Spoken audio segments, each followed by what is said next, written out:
کبھی کبھی صبر کی رسی تھامے رکھنے سے ہاتھ چھلنی ہو جاتے ہیں۔ ایک وقت آتا ہے جب ہاتھوں سے خون بہنے لگتا ہے، تکلیف حد سے بڑھ جاتی ہے، انسان کو لگتا ہے کہ اب اس کے صبر کا پیمانہ لبریز ہونے لگا ہے۔ انسان تھک جاتا ہے صبر کرتے کرتے، اسے لگتا ہے اب کی بار وہ گر جائے گا اور پھر کبھی اٹھ نہ سکے گا۔ اسے لگتا ہے کہ اب اس کے لیے کچھ بھی نہیں رہا۔ اسے لگتا ہے جیسے وہ ایک ایسا انسان ہے جس سے نفرت کی جا رہی ہے۔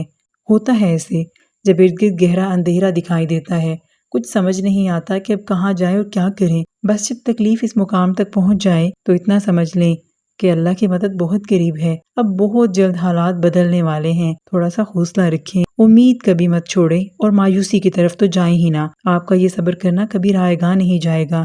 دعائیں قبول ہوتی ہیں، آپ کی دعائیں بھی قبول ہوں گی اور بہت جلد ہوں گی۔ بس کبھی اس رب سے نا امید مت ہوں، اس رب کے ساتھ اپنی امید جوڑے رکھیے، کبھی بھی مایوس نہیں ہونے دے گا۔ آپ کا اتنا عرصے کا انتظار، آپ کا صبر، وہ کچھ بھی ضائع نہیں جانے دے گا۔